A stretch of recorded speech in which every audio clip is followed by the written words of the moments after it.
Oke, bismillahirrahmanirrahim. Assalamualaikum warahmatullahi wabarakatuh. Alhamdulillahirrahmanirrahim. Wa bihi nasta'in ala umuri dunya wa din wa ala alihi wa sahbihi ajma'in. Pertama-tama terima kasih kepada teman-teman yang sudah meluangkan waktunya untuk bisa sharing di sini. Sebenarnya tujuannya lebih ke kita ngerekam ini karena banyak kan sebenarnya yang minta di WA ya. Tapi kadang-kadang saya tuh orangnya mungkin audio visual ya. Kalau nulis tuh agak kurang kurang gimana gitu. Jadi saya bikinkan aja ini, terus nanti rekaman rekaman webinar kita ini akan di-share di grup WA ya. Dan nanti lebih banyak tanya jawab juga nanti di grup WA aja. Oke, sebelumnya kita di sini akan sharing tentang apa itu microgreen, kenapa microgreen, dan bagaimana menanamnya. Jadi 3 hal simple ini aja sih yang akan kita bahas. Sebelumnya perkenalkan dulu, nama saya Brian Deriansyah bin Kamud, biasa dipanggil Abi Jingga karena anak saya bernama Mentari Kuel Jingga dan Lembayung Kuel Jingga. Saya suami dari dia atau biasa dipanggil Umi Jingga. Beliau adalah formulator dan owner dari Hidroje, nutrisi hidroponik. Aktivitas saya seorang social entrepreneur. Saya punya beberapa usaha, tapi yang lebih banyak melibatkan banyak orang untuk pemberdayaan. Saya certified nasional mentor UMKM di Genpro, certified marketing 4.0 di Mark Plus, certified trainer for hypno learning. Saya juga aktivis di Rumah Quran, Syahidul Quran. Itu saja sih perkenalannya. Kita lanjut. Apa sih microgreen gitu? Mungkin udah banyak berseliweran microgreen gitu kan. Terus ada juga yang melihat postingan-postingan gitu kan tentang ada sayuran yang ditanam, sayuran mungil-mungil gitu kan. Kalau udah masih kecil udah dipanen gitu kan.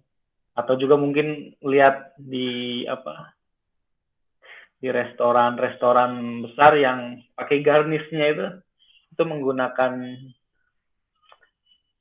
microgreen gitu kan. Ini saya ambil dari Wikipedia. Microgreen adalah sayuran hijau yang dipanen tepat setelah daun cotyledonnya berkembang. Jadi sebenarnya microgreen itu jenis tanaman atau bukan? Bukan. Microgreen ini hanya istilah penyebutan saja.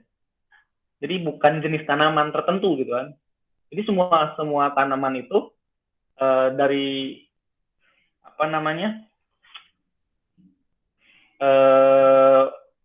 pecah kecambah, sprout atau kecambah itu namanya. Terus yang kedua microgreen, yang ketiga gitu. Jadi ada tahapan-tahapannya sebenarnya, ada istilah penyebutan untuk microgreen. Nah, kebanyakan ini memang microgreen ini baru populer itu tahun 2010 kalau nggak salah, 2010-an. Microgreen itu. Kata microgreen ini menjadi sesuatu yang baku gitu. Sebelumnya mungkin sudah ada tapi belum baku bahwa itu adalah namanya microgreen. Mungkin awal-awal microgreen itu sekitar tahun 80-an. Jadi ternyata ada banyak manfaat, ada banyak lainnya gitu kan yang akan kita bahas nanti di sini. Nah, ini salah satu contoh saja fase pertumbuhan brokoli. Ini brokoli ya. Yang pertama itu ini namanya setelah biji, setelah seed, kepecah, kecambah atau sprout. Ini biasanya kalau di brokoli itu 1-7 hari. Kalau hari ini itu tergantung jenis tanamannya ya, nggak semua sama. Beda-beda juga, ada yang mungkin 1-2 hari udah cah gitu kan, udah sprout gitu kan. Terus fase kedua itu adalah fase ketika si daun bawaan dari biji atau daun cotyledon itu biasanya cuma plak gitu doang kan. Nah, sudah mulai muncul daun sejatinya, nah itu disebut microgreen. Microgreen itu ketika setelah daun cotyledonnya terbuka dan keluar daun sejatinya, itu baru disebut microgreen.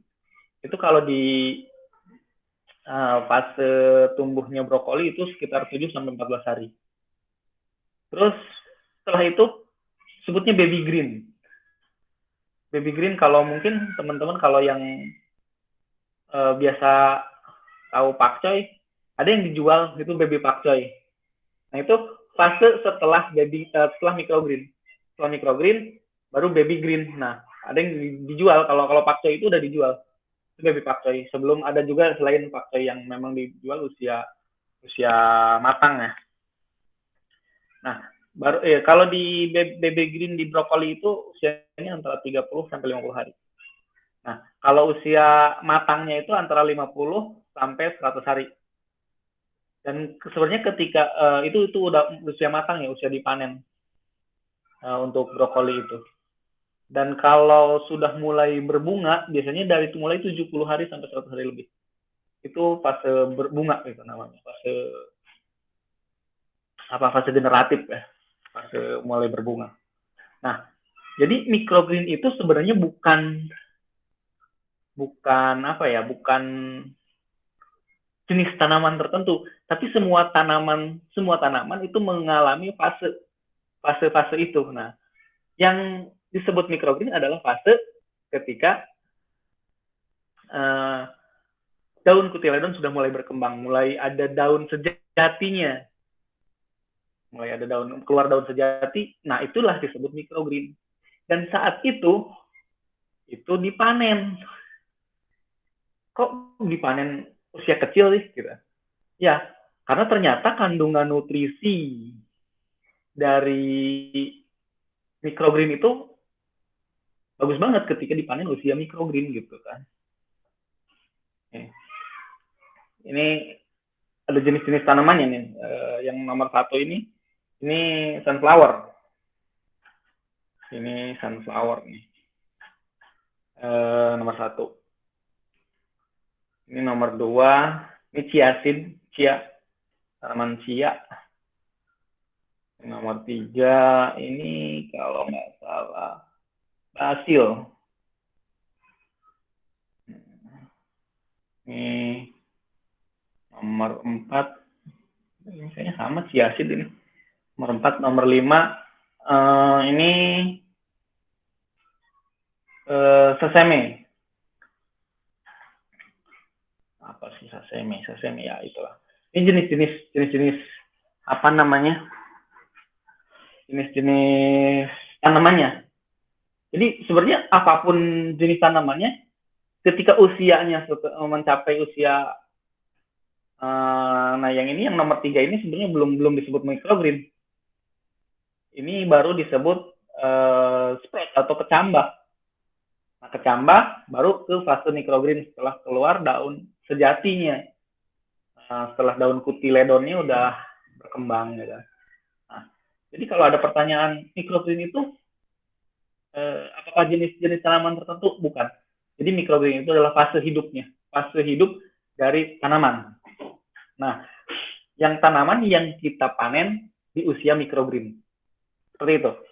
Ini sebenarnya banyak sekali pertanyaan-pertanyaan yang seputar itu aja. Ininya gimana? Ya, sebenarnya sih apa namanya? Apakah ada tanaman-tanaman khusus? Enggak juga. Ini yang nah, terus kenapa microgreen gitu kan? Ini nah, tanaman microgreen mengandung senyawa bioaktif seperti antioksidan, vitamin dan yang lainnya gitu kan. Itu jauh lebih tinggi dibanding tanaman yang dipanen usia dewasa. Ini alasannya, salah satu alasan kenapa kita panen usia microgreen. Bahkan ada salah satu artikel yang mengatakan bahwa usia microgreen ini 40% lebih tinggi dibanding tanaman usia dewasa. Terus kalau ada pertanyaan, ini microgreen itu organik atau anorganik atau apa gitu kan. Microgreen itu ya jelas organiknya. Kenapa? Karena apa namanya, sama seperti telur. Kemarin saya sempat bahas sedikit di grup. Seperti telur itu untuk sampai dia menjadi anak itu dia bawa sendiri makanannya. Si telur terus berubah menjadi embrio, jadi itu kan ada makanannya sendiri. Terus sampai menetas. Bahkan setelah menetas, dia sebenarnya masih sanggup hidup tanpa makanan. Sampai sekitar bisa 3-4 hari sampai 5 hari masih bisa bertahan hidup dengan apa namanya, makanan yang ada di dalam tubuhnya. Nah, fase microgreen juga seperti itu gitu kan. Jadi ketika apa namanya, pecah kecambah, ketika sprout itu mereka nggak memerlukan apapun selain air.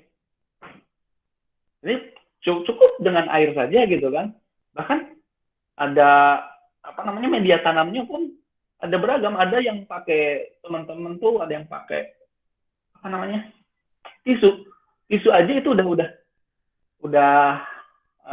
bisa digunakan untuk media tanam gitu kan. Terus perlu pemupukan nggak? Enggak.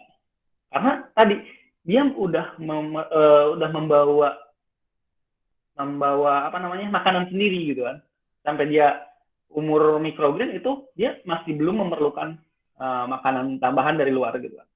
Baru setelah itu mungkin harus ada makanan tambahan. Tapi di microgreen sebelum dia memerlukan sebelum dia punya makanan tambahan, jadi dia udah apa namanya, dipanen gitu kan.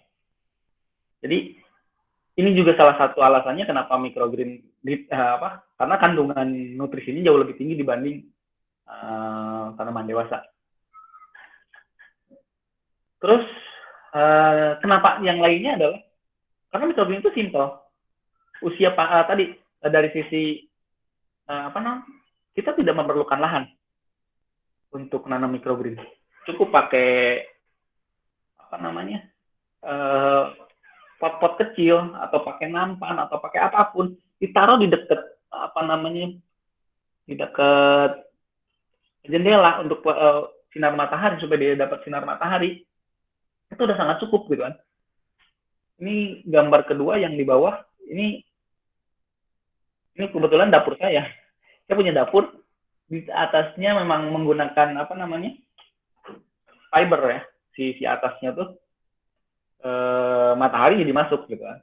Sehingga nanam microgreen ini itu cukup apa namanya, ditaruh di atas kompor, saya bikin apa namanya itu tuh, dudukan gitu ya, ditaruh di situ aja udah bisa kita tanam gitu kan. Karena tadi pertama kita juga akan, jadi kita bisa memenuhi kebutuhan gizi tanaman kita gitu kan dengan sayur-sayuran microgreen ini. Kedua, simple, kita bisa nanam dimanapun bahkan tanpa perlu punya lahan gitu kan. Bahkan mungkin orang-orang yang biasa hidup di kota, hidupnya di apartemen yang nggak menyentuh tanah sama sekali, ini bisa nanam gitu kan. Bisa nanam asal ada sinar matahari dari jendela udah. Bahkan sebenarnya tanpa sinar matahari pun kita bisa mengganti sinar mataharinya itu dengan lampu. Ini salah satu apa namanya, yang farmnya microgreen itu indoor. Kita misalnya kalau ada, ternyata kita masih punya satu ruangan yang nggak kepake, tadinya cuma gudang misalnya, tapi gudang kalau bisa diberesin, sebelah sini untuk naruh barang-barang, sebelah sini bikin apa namanya, rak-rak untuk microgreen, itu bisa juga gitu kan. Jadi indoor gitu kan. Kita menggunakan lampunya lampu apa? Lampu LED. Jadi ternyata kenapa bisa begitu? Jadi spektrum yang digunakan, yang diperlukan oleh tanaman itu hanya ada beberapa saja gitu, sebenarnya nggak semua spektrum itu dibutuhkan gitu kan oleh tanaman. Jadi hanya ada beberapa spektrum, dan ternyata spektrum itu ada di lampu LED. Jadi ketika lampu LED itu sudah memenuhi kebutuhan spektrum cahaya gitu kan, pencahayaan. Jadi kalau bisa bikin rak di atasnya lampu-lampu LED, ini sudah sangat bisa gitu kan. Jadi bisa indoor. Artinya sangat praktis, sangat simpel, tidak perlu lahan, bisa bisa bertahap-tahap itunya penyimpanannya, dan bisa panen yang sesuatu yang secara diri jauh lebih baik gitu dibanding dengan tanaman konvensional. Pertanyaannya kan sayang kalau banyak yang nanya seperti itu. Sayang, masih kecil kok udah panen gitu kan. Kalau besar apa nggak sayang si bibitnya gitu. Sebenarnya kalau kita hitung-hitung gitu kan, hitung-hitung ininya biaya yang dikeluarkan gitu kan. Ini yang dikeluarkan mungkin hanya untuk seed aja gitu kan. Tapi kalau sampai fase dewasa, itu yang diperlukan adalah selain seed, ada nutrisi, ada apa. Jadi sebenarnya biaya untuk yang dikeluarkan untuk menjadi satu tanaman dewasa dengan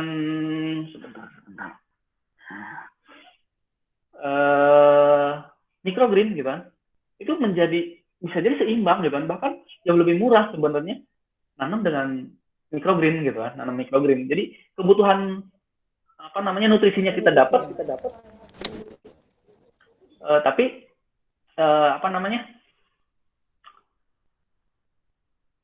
praktisnya juga kita dapat gitu kan. Ini karena usia fase panennya juga tadi sangat ini ya. Nih, usia panen yang relatif singkat, bisa 5 hari sampai 14 hari.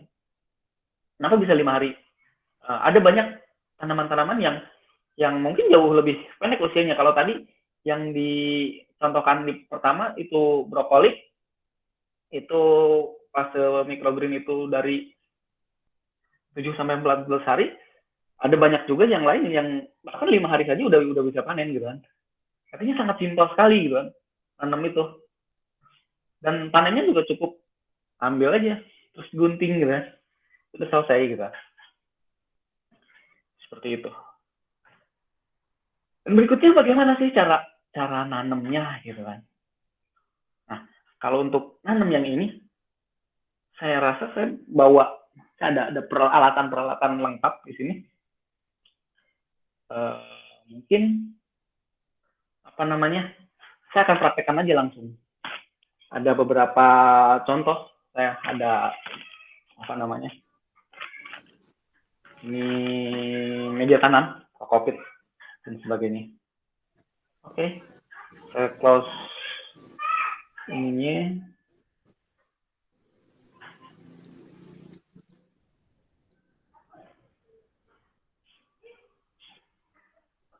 Oke.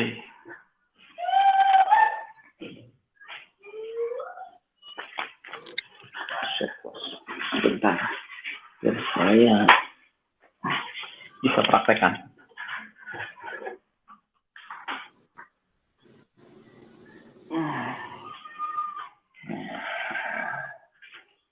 Sip.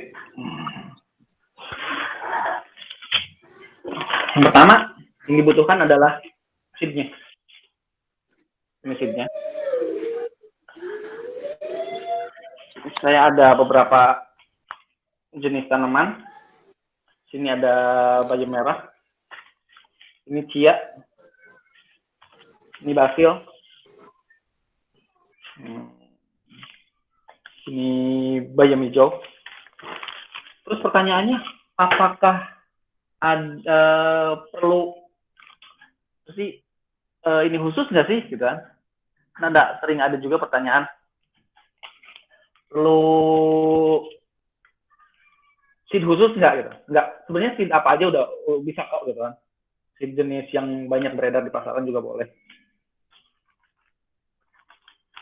Nah, kebetulan saya memang di sini ada seed yang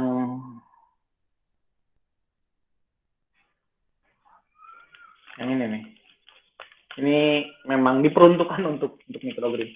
Berikutnya yang dibutuhkan selain seed adalah media tanam. Ini kokopit. Kokopit itu sabut kelapa yang digiling halus. Kebetulan yang saya punya memang ini halus banget. Terus digiling dan diayak lagi. Jadi sangat halus dan sangat lembut. Ini cocok banget untuk tanam microgreennya. Terus yang berikutnya,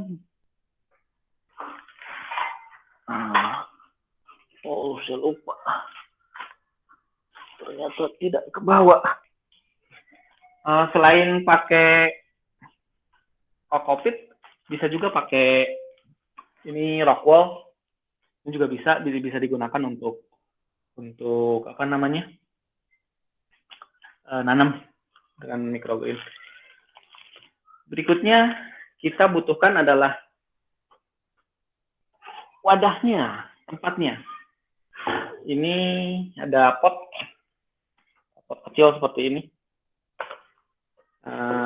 atau seperti ini, atau ada juga bisa pakai nampan seperti ini. Ini bisa. Terus metode semai itu saya tadi ngelihat kemarin di grup kita banyakan itu soal hidroponiker ya, teman-teman yang biasa hidroponik. Sebenarnya sama aja cara semai untuk yang lain gitu dengan semai microgreen itu sama aja. Hanya saja mungkin lebih apa kalau biasa semai untuk hidroponik itu dipotong-potong ininya satu-satu gitu. Nah, kalau ini tabur aja gitu kan. Seperti itu. Bedanya seperti itu. Sisanya perlakuannya sama. Tapi ada banyak sebenarnya metode untuk nanam dengan menggunakan microgreen ini.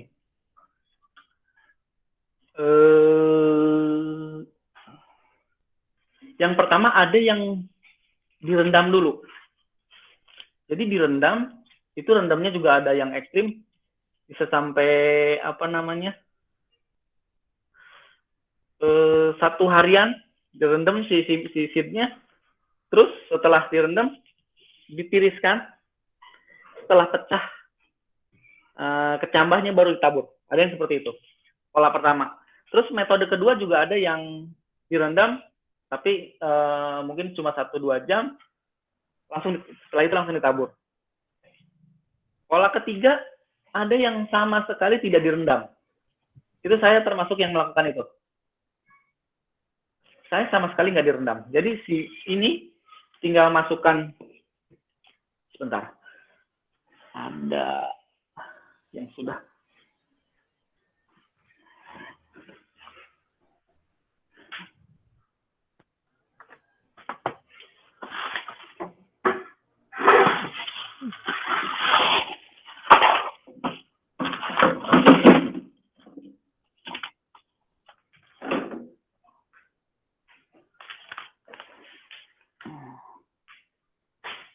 Nih, coba yang udah dibuka. Kita langsung praktekkan di sini. Yang pertama, ini kita siapkan wadahnya dan media tanamnya. Kalau untuk pemula, saya menyarankan pakai wadah yang tinggi, bukan yang teplek seperti ini ya. Kalau yang teplek itu akan memuat jauh lebih banyak sebenarnya, itu lebih enak.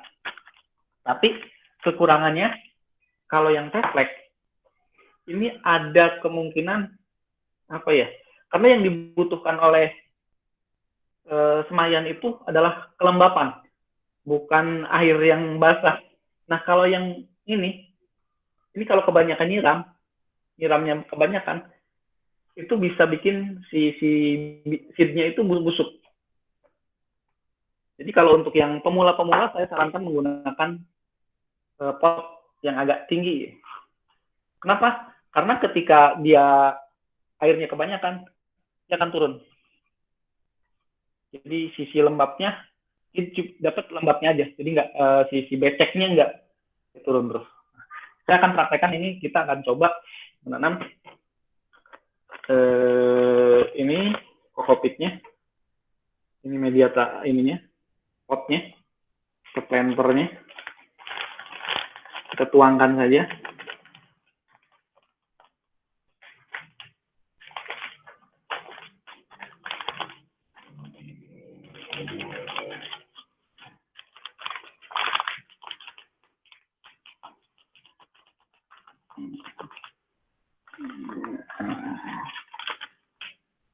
Nah, setelah seperti ini, kita langsung disemprot. Disiram. Sebentar.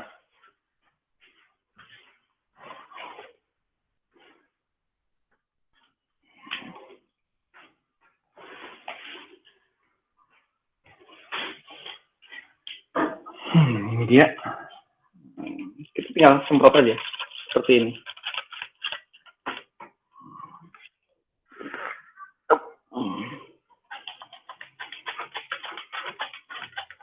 Sampai dia benar-benar basah.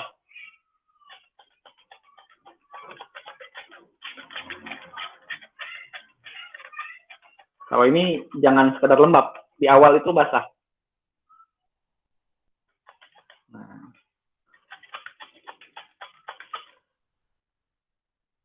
Kalau sudah basah, kita tinggal masukkan seednya. Kebetulan saya punya seed yang ukuran besar. Ini apa ya? Basil.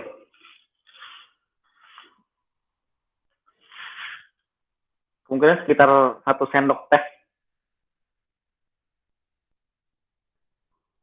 Akan lebih kayaknya ini. Tinggal tabur aja.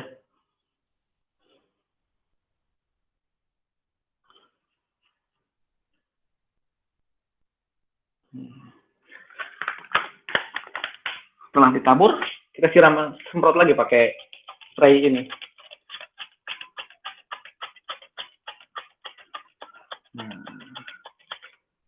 Setelah itu tinggal didiamkan saja.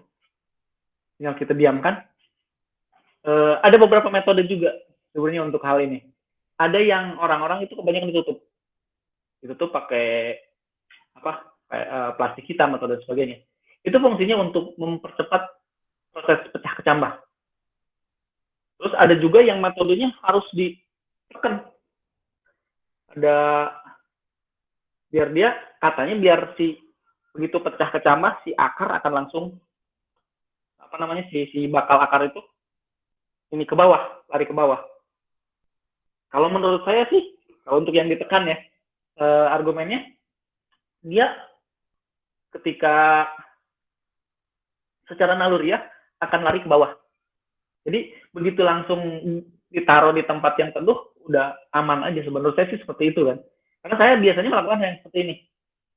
Jadi sebenarnya ada banyak metode untuk pola menanamnya gitu kan. Kalau saya tanpa menggunakan tutup. Kalau teman-teman mau menggunakan ditutup, itu silahkan. Itu pilihan. Dan nggak ada yang salah. Jadi silahkan dicoba gitu. Nggak ada yang salah, nggak ada yang benar dalam urusan seperti ini gitu kan. Itu dicoba. Kalau ternyata berhasil, yang ditutup, ya itu alhamdulillah sukses gitu kan. Kalau ternyata dengan pola seperti ini, cukup tabur semprot selesai, alhamdulillah lebih simpel lagi menurut saya gitu.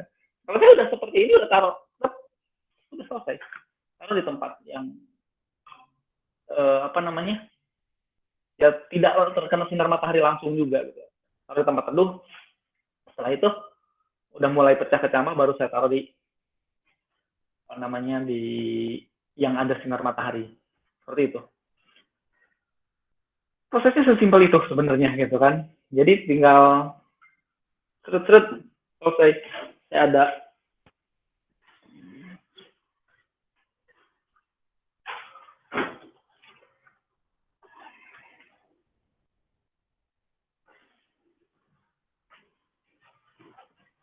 Dan juga ada contoh. Ini apa namanya? Bayam merah. Sama ini tuh sesame. Seperti itu. Sebenarnya simpel sekali gitu kan. Kalau teman-teman yang biasa hidroponikan ya ini udah lewat fasenya apa belajarnya gitu kan. Pas belajar teman-teman udah selesai gitu kan. Nggak ada lagi yang belajar untuk belajar seperti ini gitu kan. Nah, seperti itu teman-teman yang bisa saya sampaikan. Kalau ada yang ingin ditanyakan silahkan kita diskusi saja. Monggo. Ada pertanyaan boleh ke chat atau boleh buka mic langsung. Silakan. Kalau enggak, kita tutup saja. Kita diskusi di grup ya. Itu aja ya. Oke. Mungkin itu yang bisa saya sampaikan. Kurang lebihnya, terima kasih. Wabillahi taufiq wal hidayah. Wassalamualaikum warahmatullahi wabarakatuh. Kalau itu ada pertanyaan dulu sebelumnya. Udah sprout bisa ditaruh di simat atau tempat teduh ya.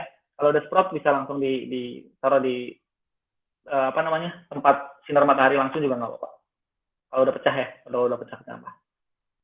Udah, ada lagi sebelum ditutup? Atau kita diskusi di grup aja ya, grup WA ya. Oke, baik, terima kasih. Assalamualaikum warahmatullahi wabarakatuh.